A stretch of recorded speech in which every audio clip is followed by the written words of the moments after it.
Welcome, welcome to It's Okay. It's okay to talk golf. And I'm your host, Kay McMahon. And we have a great show lined up for you today.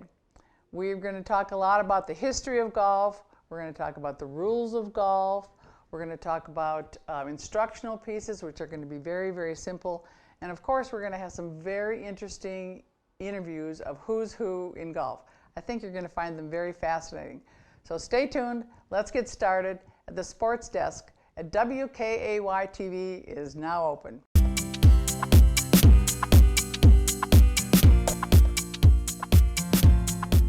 As we say, back in the day. But I'm going to talk today about back in my day, and this was about 20 years ago. And there's something I always learn from talking to my students.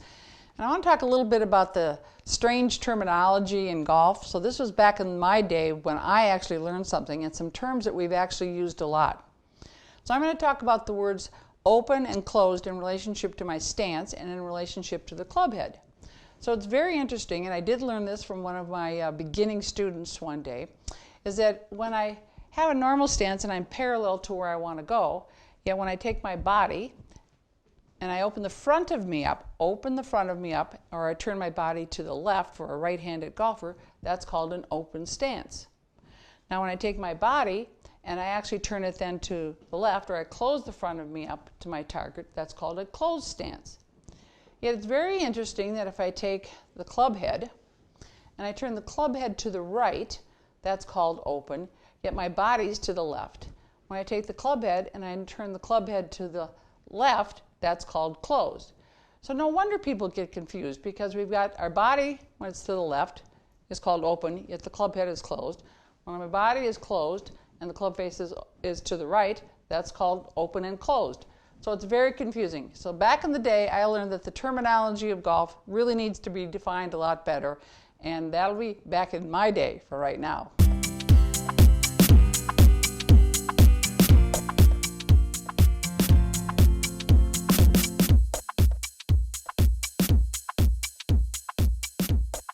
Dear Kay is always one of my favorite segments.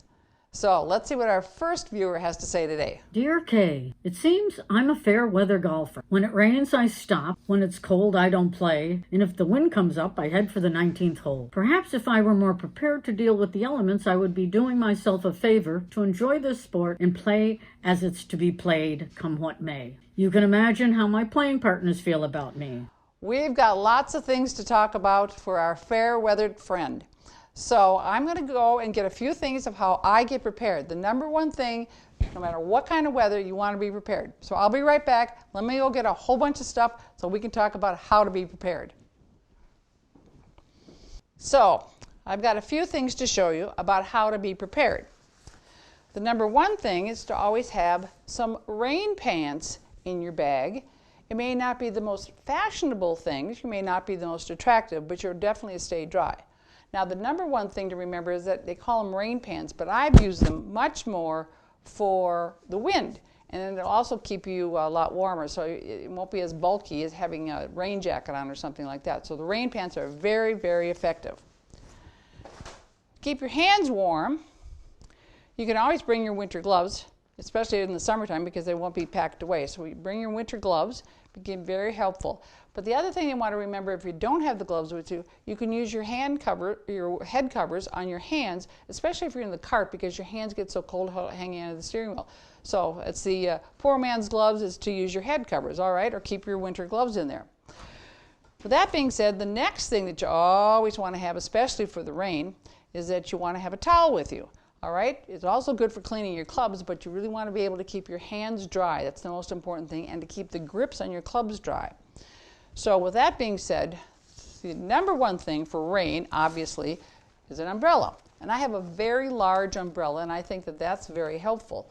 Okay, the thing that's important about that is that to keep the towel dry, what you really want to do is you put it up here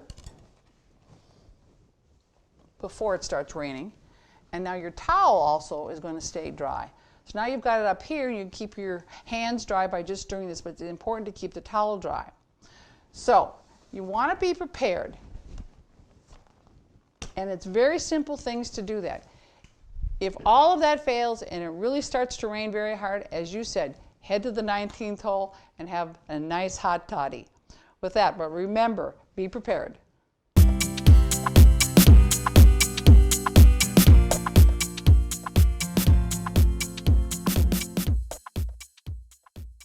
Golf rules.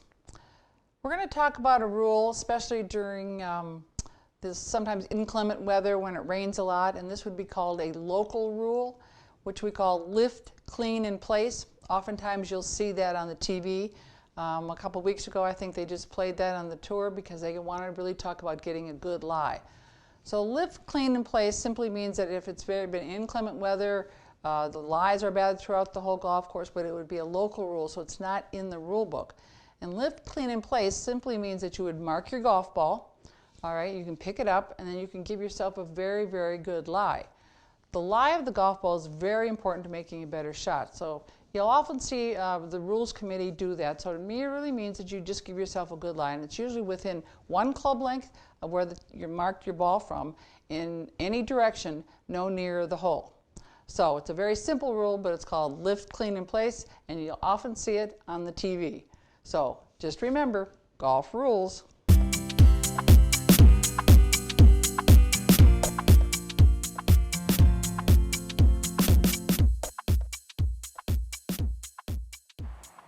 So after we get set up with our 4 pre-shot routines with the G-cap, then we have to take the club away. How do we get started? The swing has to start someplace. So let's talk about the takeaway. Everyone tells you to turn in your backswing, turn, turn, turn, but no one tells you when, and the when is the important part. So let's talk about that. So when we're here and we've got the club on the ground and we take the club away, this is going to keep us connected. So if I turn with my hands, the shaft, and my torso all at the same time, I keep my Y going. So when I'm set up, my arms and the shaft look like the letter Y. So as the club reaches approximately hip height, I'm now perpendicular to my target line. That would be the takeaway. It's as simple as it could be. So the club's staying right in the center of my chest. So from this angle, it would look like this. So as I take the club away, what I want to do is keep the club in the center of my chest. I still have my Y. Now my shoulder line is perpendicular to my target line. That would be the simplest takeaway that you could have. You keep connection with the club at all times. Oftentimes you hear of taking it straight back. That would be taking it out. It actually tips me. Or we hear often about taking it inside. That's too far inside, and then I also get tipped backwards. So again, if we simply turn, by the time the club reaches approximately hip height, then my shoulder line would be perpendicular to the ground. At that point, the club just has to come up. So the turning all has to happen here. Too often, the arms get first, then we turn, and the club's too far inside, and you create different ball flights. So again, a good drill for that would be taking 2 clubs and saying they're about 6 inches apart, 4 to 6 inches apart. I turn, and they're still 4 to 6 inches apart, and they're still in the center of my chest. From the front view, that would look like this. It's a good warm-up drill. Again, I turn. By the time the club reaches hip height, I'm then 90 degrees to my target line. So that will keep your takeaway as simple as you can, and it keeps you connected with the club.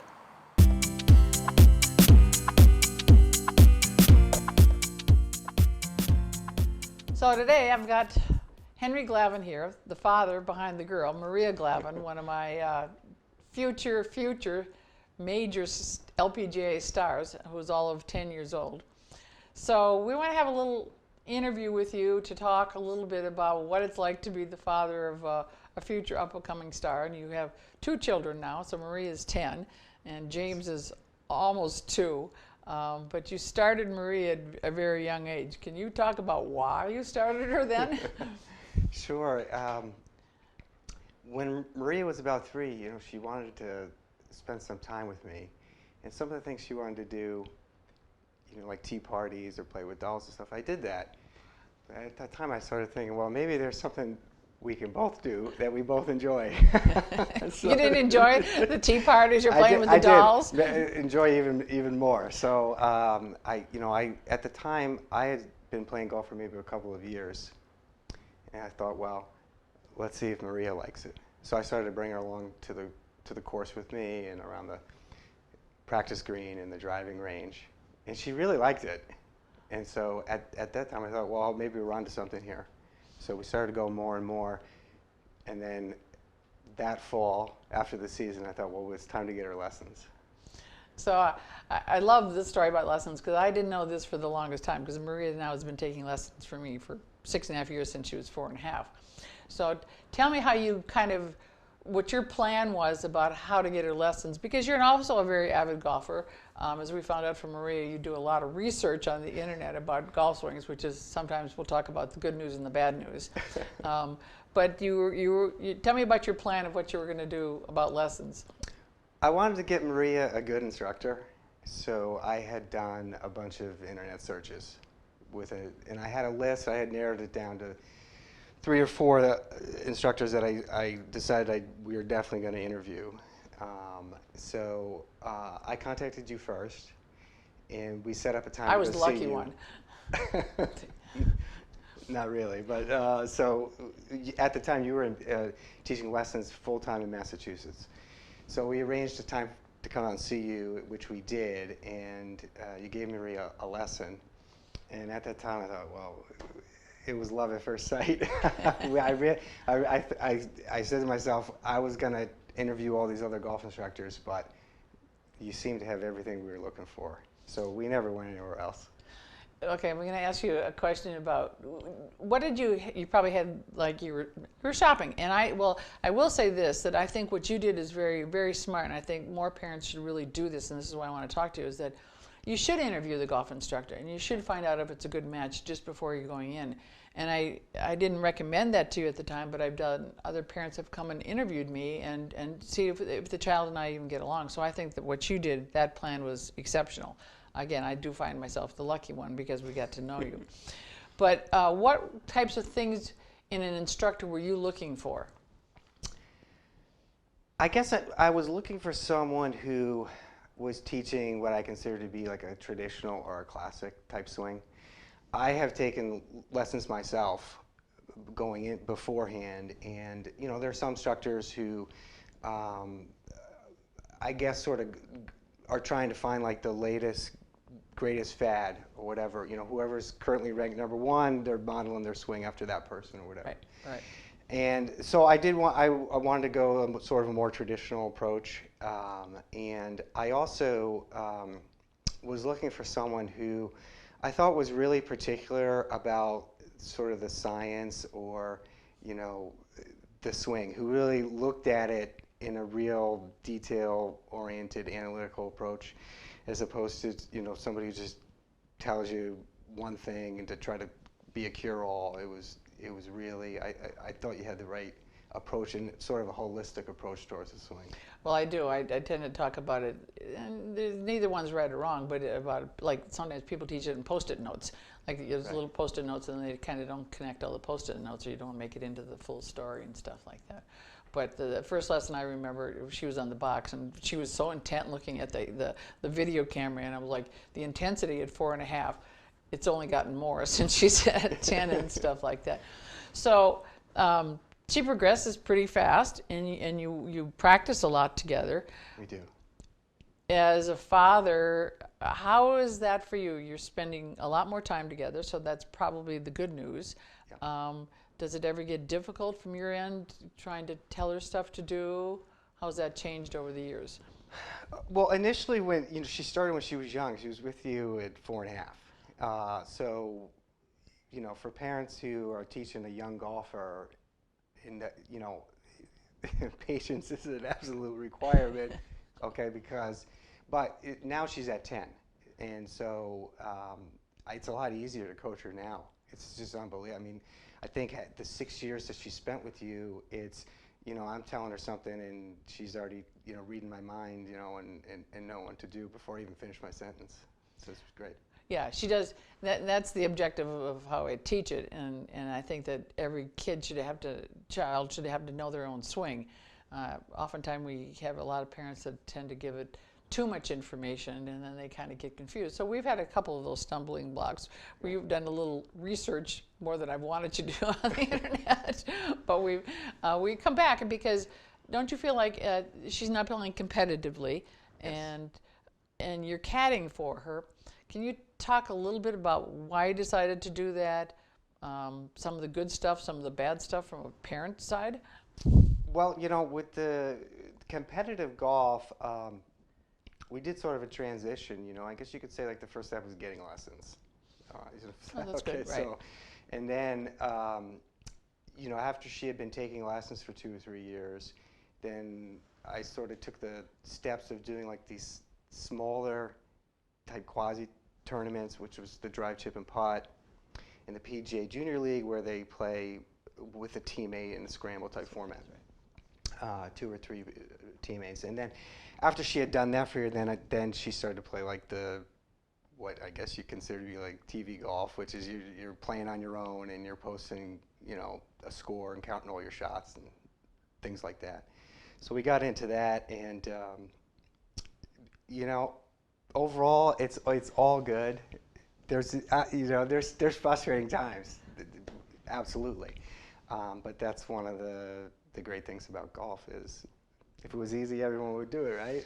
Right. I know. I can also, when I watch you, and when you're caddying for her now, which I think is great because my father caddied for me, and not for as many tournaments as you've already caddied. So you've got a lot of steps in already, and she likes it when you caddy because then she doesn't have to push her own cart too. Yeah. That's a big thing all of a sudden. But tell me some of the stuff that you do when you caddy for her, because I know you're working on yardages, you're working on different pitching swings. You've got your cheat sheet. Yeah, it is. Well, the first rule we ever created with the caddying, because when I started with the caddying, I had never done caddying either. Everything was trial and error. But the first thing we had started with was the G-cap, actually, because before her first tournament, neither of us really knew what to expect, and so we had spoken the night before and in the car ride on the way to the tournament about just focusing on her routine. And her routine is really just the G-cap, so she does her practice swing and then she goes into the G-cap. And I said, Maria, if you just do that every shot, that's all we need to do. Of course, she won the first tournament after she did that. We called you afterwards. And then that's still, to this day, we really speak about it before every tournament, is just do the routine, just do the G-cap, because the rest kind of, then you don't have to think about so much, because that's just sort of automatic.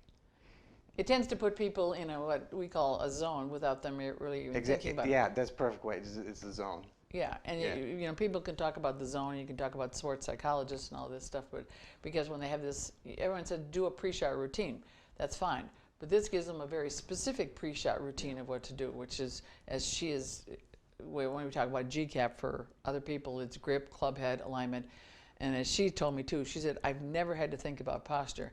And she's in an absolute perfect posture position every time. Her alignment is spot on, don't you think? I mean, I think the fascinating thing about her, though, too, is how fussy she is when she has... Look at you look. Oh, yeah, absolutely. I mean, if she doesn't hit it dead straight, if she's 5 or 10 yards off, but that's really good. How do you feel about her ambitions? I mean, she has higher goals than I had ever really even considered, doing. When we started this whole thing, I really just was hoping for her to enjoy golf and become like a good sort of club player, just someone who's proficient at golf. And we started to take the lessons, and it became apparent within like 2 or 3 years that she was getting good at fast pace, and that she was kind of like looking to up the ante a little bit. So she, like I said, we started her in those small time type tournament things, and she really enjoyed it, and she has really high expectations now. So part of the trick, I guess, of a caddy is sort of to manage what the goals and expectations are. Well, it's kind of cute because I have a nice relationship with her, a great relationship with her. But she told me one time, she whispered, she said, I want to become an LPGA player. She said, but I haven't told my dad yet. That was about a year ago. So I guess the cat's out of the bag now and stuff like that. But you kind of had an anticipation because she has a lot of talent. My other question to you is, What would you tell other parents? I mean, because I think some parents want to say, oh, I can get them involved and they can get to the LPGA Tour, but that's really not the ultimate goal. Yeah, no, that was never the goal. That became her goal. Like I said, I just wanted her to be proficient at golf, just to be a good golfer, just at the whatever at the club level, so to speak. Just the people my friends that I played with, and we just kind of took it like one shot at a time, and the goal kind of presented itself without us, like I think, having to choose it. And it's still not the goal as far as I'm concerned. The LPGA is not the goal. I mean, that's great if that's where it ends, but the number one goal for me always was just to have an excuse to spend time with Maria. And it's been great. I mean, if I'm going to give myself credit for one thing, it's this was a good idea, just because I got to spend the time with her. And I think it would have been hard to duplicate it doing something else. I've had that from other parents, especially fathers and stuff. One of the parents would say to me, well, I used to come home and just say to my child sitting on the couch, how was your day? And they go, fine. And they'd go back to their phone. Right. But he said after we started playing golf, and then we were practicing even in the garage, or you guys practice up in you got a studio with a net and stuff, that all of a sudden they start chattering away about what they did at school, what they did with this, and how they did this without even knowing it. And so I think for a parent, and that's actually what I did with my parents too. They'd take us on the golf course and we'd just start talking and playing and stuff like that. So it's really spending the time together. Yeah, it's so true. It's spending the time, and it's so true that she tells me a lot of stuff on the golf course she would never tell me anywhere else. There's something about golf, being outside. We walk. We don't ride in a car, and I think there's something about just that period of time you have where you're walking from shot to the next shot, where she just kind of fills that open space with just saying stuff about school and her friends that I never hear anywhere else. Yeah, so I think it's great. Well, I know that you've got James coming up, and he's already got his own set of golf clubs, and he's just barely 2 at this point. So we've got another one coming up, and she's worried about that he's going to beat her, but we don't know about that yet. So anyways, I want to thank you for being here with me today, and we are going to watch both you and Maria, and when you get on the bibs that say LPJ on the back of them. Okay, thanks so much. You've helped us out so much. Thanks, Henry. Thanks very much. It's a pleasure, trust me. I'm Kay of Education Golf, and I want to thank you for being here today. We've had a lot of fun and a lot of great topics. So until the next time we see each other, as I always say, remember, keep your head up. The scores will come down because it's all in the attitude.